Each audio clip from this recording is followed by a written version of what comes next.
Oke, standby, kamera ready, sound ready, 3, 2, 1, action.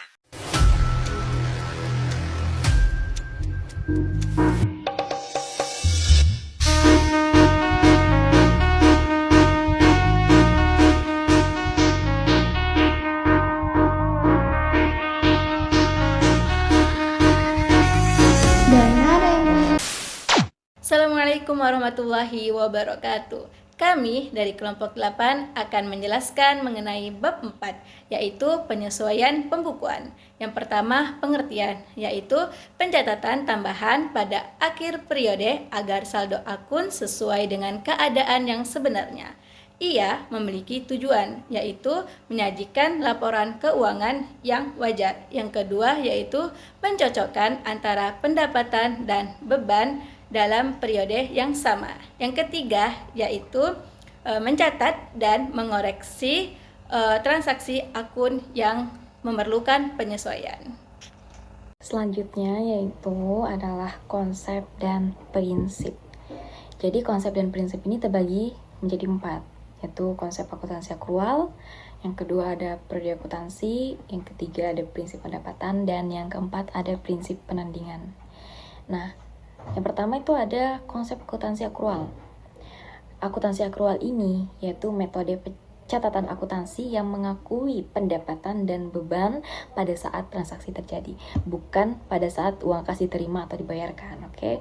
Nah, contoh jasa di bulan Agustus dibayar September.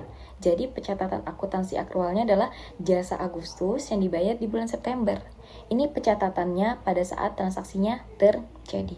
Dan pada saat pembayaran di bulan Septembernya, ini masuk ke pencatatan akuntansi kas, yaitu pendapatan jasa di bulan Agustus.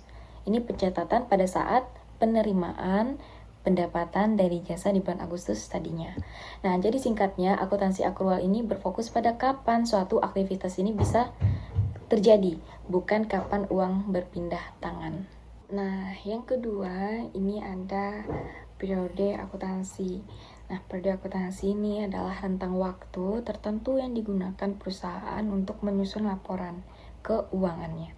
Nah, ini adalah kerangka waktu yang dibuat untuk mengukur kinerja keuangan suatu bisnis secara berkala seperti bulanan, kuartalan, atau tahunan. Nah, contohnya yaitu periode akuntansi tahunan 1 Januari sampai 31 Desember. Yang ketiga, ini ada prinsip pendapatan. Nah, prinsip pendapatan ini adalah aturan akuntansi yang menyatakan bahwa pendapatan itu harus diakui saat diperoleh atau direalisasi, bukan saat uang kas diterima. Nah, maksudnya di sini, jadi jika Anda telah menyelesaikan pekerjaan atau mengirimkan produk Anda kepada pelanggan, Anda harus mencatat pendapatan tersebut meskipun pembayaran ini atau uangnya belum diterima. Nah, prinsip ini adalah dasar dari akuntansi akrual untuk memberikan gambaran keuangan yang lebih jujur. Nah, seperti yang kita bahas di awal ya, suatu transaksi yang terjadi itu harus dicatat walau kas atau uangnya itu belum didapatkan. Contohnya, perusahaan memberikan jasa senilai 3 juta rupiah pada bulan Maret, tapi pembayaran baru diterima di bulan April. Maka, pendapatan tetap diakui di bulan Maret karena jasa sudah diberikan. Yang keempat adalah prinsip penandingan.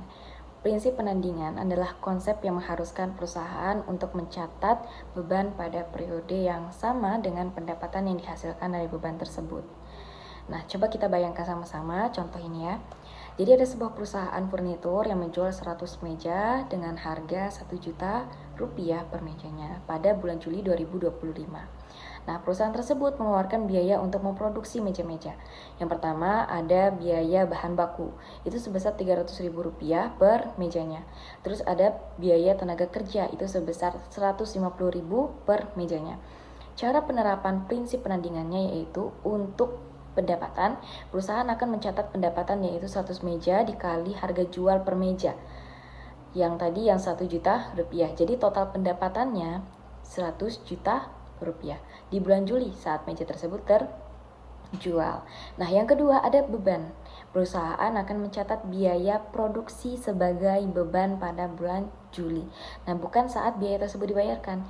Jadi ada beban bahan baku dari 100 meja dikali Rp300.000 Jadi totalnya 30 juta rupiah. Terus ada beban tenaga kerja dari 100 meja dikali 150 ribu rupiah. Totalnya 15 juta rupiah.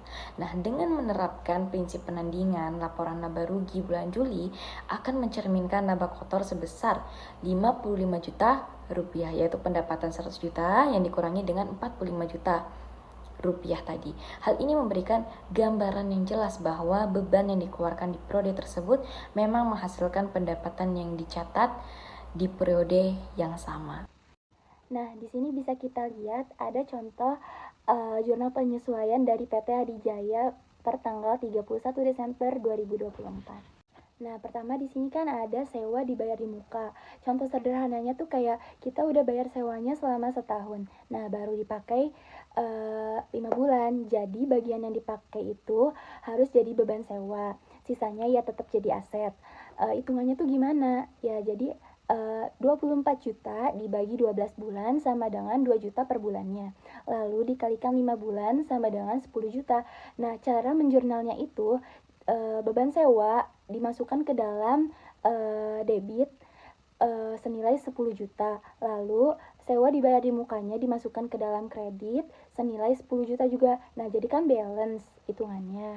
Nah, selanjutnya ada depresiasi peralatan. Kita analogikan aja kayak itu tuh peralatan yang nilainya berkurang setiap tahun. Ya emang karena habis dipakai sama kita. Nah, cara menghitungnya juga yaitu 60 juta dikurang 10 juta lalu dibagi 5 tahun sama dengan hasilnya 10 juta. Lalu menjurnalnya yaitu beban depresiasi dimasukkan ke dalam debit senilai 10 juta, sedangkan akumulasi depresiasi dimasukkan ke dalam kredit senilai 10 juta juga. Nah, seperti itu. Nah, selanjutnya ada pendapatan diterima di muka. Kita analogikan aja kayak seperti kita udah nerima uang jasa selama 3 bulan, tapi kita baru kerja selama 2 bulan. Nah, pasti sisanya itu jadi utang jasa kan. Jadi, hitungannya di sini yaitu 15 juta dibagi 3 sama dengan 5 juta per bulannya. Lalu dikalikan jasa 2 bulan sama dengan 10 juta. Nah, jadi sisanya ya 5 juta. Lalu kita masukkan ke dalam jurnal, pendapatan jasa dimasukkan ke dalam debit senilai 5 juta dan pendapatan diterima di muka dimasukkan ke dalam kredit senilai 5 juta juga. Nah, selanjutnya di sini ada beban gaji yang harus dibayar.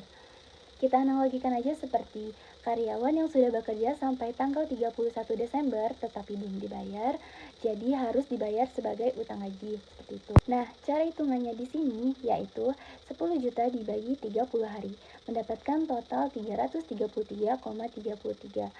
Lalu dibagi dengan 6 hari dan mendapatkan hasil senilai 2 juta. Nah, cara menjurnalnya di sini yaitu beban gaji dimasukkan ke dalam kredit senilai 2 juta, lalu sedangkan utang gaji dimasukkan ke dalam kredit senilai 2 juta juga. Jadi hasilnya tetap balance ya. Nah, terakhir di sini ada pendapatan yang harus diterima. Kita analogikan aja seperti kita sudah ngasih jasanya, tetapi kliennya belum bayar. Nah, jadi kita di sini harus nyatetnya sebagai utang ya. Dimasukkan ke dalam jurnalnya, di utang usaha dimasukkan ke dalam debit senilai 8 juta, lalu pendapatan usaha dimasukkan ke dalam kredit senilai 8 juta juga. Nah, antara debit dan kredit itu harus tetap balance ya. Oke, selanjutnya yaitu neraca saldo disesuaikan. Apa sih yang dimaksud dengan neraca saldo disesuaikan? Neraca saldo disesuaikan adalah daftar saldo akun yang sudah diperbarui setelah dilakukannya jurnal penyesuaian di akhir periode akuntansi. Dan ia memiliki tujuan agar saldo akun itu sesuai kondisi sebenarnya sehingga laporan keuangan seperti laba rugi dan neraca itu lebih akurat. Selanjutnya yaitu kesimpulan. Jadi kesimpulan dari ini semua adalah penyesuaian pembukuan itu dilakukan pada akhir periode dan ia memiliki tujuan supaya laporan keuangan itu sesuai dan benar, dan ini mengacu pada dasar akuntansi seperti akrual, periode, pendapatan, dan penandingan, dan hasil akhirnya adalah neraca saldo setelah penyesuaian.